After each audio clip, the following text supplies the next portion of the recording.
السلام عليكم خياتي، واش راكم؟ ان شاء الله تكونوا كامل ملاح، وهذا الفيديو تلقاكم كامل بخير وبصحه جيده يا رب. اليوم حبيباتي جيت نشارك معكم روتيني ملي نوضت الفجر حتى الغداء. راح نشارك معكم واش طيبت الغداء واش درت كامل. هنا خياتي قبل بنهار كنت تشهيت المسمن، كافي خاطري المسمن اي غدوه من ذاك كي نوضت الفجر قلت ولا غير ندلك العجين ونخليها تريح ونولي نرقد شويه بين ما نعاود نوضو نستقهوى بيه. مالغري خياتي سميد تاعي ماشي رطب، جاي مواين. وهنا بعد ما نضنا كنت جيت للعجين تاعي لقيتو صاير رياح وقاعده نقرص فيهم بزيت الزيتون. حنايا نحلو العجين تاعنا بزيت الزيتون، اي قرصتهم كامل هكا قرصات، درتهم شويه كبار ومن بعد خليتهم هكا يريحوا لي حوالي 10 دقائق ومن بعد قاعده نطيب فيهم. وهنا يا خياتي المسمن تاعنا حنايا نديروا له السكر الداخل، كاين اللي ياكلوه بالمعجون ولا العسل. حنايا كي نكونوا نحلو فيه هكا نديروا له الداخل السكر ويجي هايل. وكانت خرجت لي يعني كميه لاباس بها، كانوا خرجوا لي 11 حبه تاع مسمن. كنا شربنا القهوه وبقاو لي حتى العشيه. وهنايا بيان سور لازم خياتي كاس تاع قهوه، مالغريتو انا ما نحبش القهوه بزاف، يعني خطره من ذاك هكا نتشهاها. كما هاد الخطره حبيت ناكل نشرب القهوه بلا مسمن. المهم خياتي هنايا كنت درت كاس تاع حليب وجبت هاد الباطا تاع شيكولا بودر درتها له في بلاصه القهوه. هذه خياتي ماما اللي تشريها، يعني شكون يشفلها لهادي، انا من بكري كاينه خياتي هاد لا مارك. المهم هي كي تخرج هكا لو سوبيرات تلقاها تشريها، تقولي كي نروح لدارنا تقول لي ديها للولاد باه يشربوا بها القهوه، سينو انا ولا ما نشريها خياتي، يعني ما تلاقاهاش اصلا. وهنا جست ديريكت باه ندير الفطور. هنايا كان الزوج جاب لي هاد الربطه تاع الحشيش، قلت له جيب لي الدبشه باه ندير الدواره. كنت ديسيديه ندير الفطور خياتي الدواره. المهم قاعده نقي فيها هنايا، نحي لها كامل هذوك الوراق الصفوره، وتاني لقيت معمره حشيش تاع الجنان. ومهم نقيتها كامل، دوك نغسلها ونحتفظ بها خياتي.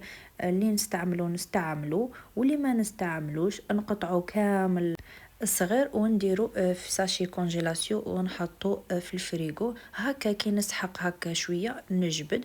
راكم تعرفوا اصلا ما يطولش بزاف في الفريغو خياتي، يعني يا ربي يشد لي يومين 3 ايام ماكسيموم. وهنايا جبت الدواره تاعي، هنايا الدواره تاعي خياتي حنايا ما نكرطوهاش. المهم كنت غليتها حوالي هكاك 20 دقيقه حتى بدا يدخلها طياب. المهم بعد ما غليتها خياتي هنايا كنت وجدت كامل بصلة مرحية والثوم شوية حمص وطوماطيش تاني تاع الحب وتاني شوية تاع الدبشة. وهذا ما كان بيان سور لي زيبيس ما نساوهمش اللي هما فلفل كحل وراس الحانوت وشويه تاع فلفل عكري والملح وريقه تاع الرند والكركم تاني. هذا واش نسحق كامل. هنا يا خياتي كما راكم تشوفوا كنت درت شويه زيت وزدت تاني البصله، دوك نزيد حبه تاع طوماطيش ونزيد نرمي الحمص تاعي باسكو ماهوش مشمخ خياتي. عفوا ماهوش طايب غير مشمخ. وهنا ضفت تاني شويه تاع الثوم ونزيد نرمي الدواره ونخلي كلش يتقلى. عبالكم السر تاع البنه كامل في التقليه، هنايا خليتها تتقلى حوالي نص ساعه خياتي. وكم تعرفوا الطياب تاع القدره تاع الطين وحده، نحب نطيبها خياتي المراقي هكا، نحب نطيبهم في هذه القدره تاع الطين باسكو عندهم بنه وحدها.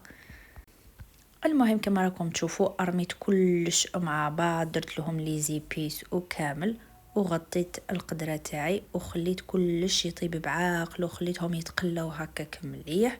ومن بعد كي يتقلاو نمرق بالماء يكون سخون. وهنا يا خياتي بيان سور لازم تضيفوا طماطم المصبره، انا ما استعملهاش في الطياب، ما نستعملهاش في داري خياتي، سينو في دارنا نديروها نورمال، بصح في داري الزوج تاعي ما ياكلهاش، الور على بها الماكله تاعي توجور ما ندير لهاش الطماطم المصبره، نطيب غير بالطماطم تاع الحب.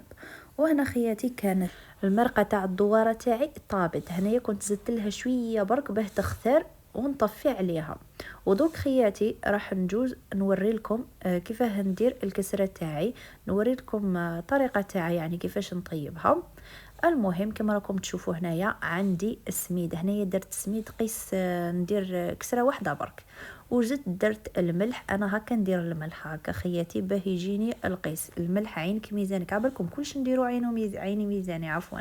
وهنا زدت الخميره تاع الخبز، ومن بعد نزيد لها خياتي شويه نتاع الزيت، بيان سور زيت المائده، ونضيف ثاني شويه نتاع زيت الزيتون هكا باه يعطيني النكهه هذيك تاع زيت الزيتون. ونضيف بيان سور الماء، ونقعد نخلط حتى يذوب لي كامل هذاك الملح، ويتخلط كامل هذاك الزيت والماء والملح. المهم نقعد نخلط هكا حتى يذوب كلش. وبالنسبه للملح درت قيس 2 مغارف صغار نتاع القهوه، اما الخميره تاع الخبز قيس نص مغرف كبيره. هنا خياتي سميد النوعيه المليحه هي يا الذهبيه ولا عجائن اكسترا، هادو اللي نستعملهم خياتي.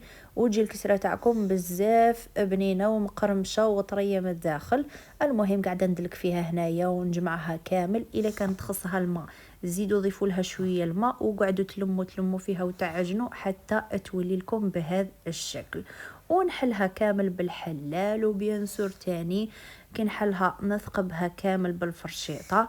وبيان سور لازم نشعل الطابونه تاعي نخليها تسخن باه نديرو في الطابونه، ونقعد بيان سور نحرك فيه ونقلب فيه حتى طيب.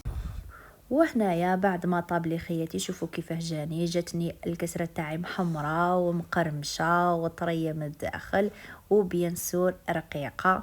وهنا خياتي اهم حاجه في الكسره هي السميد.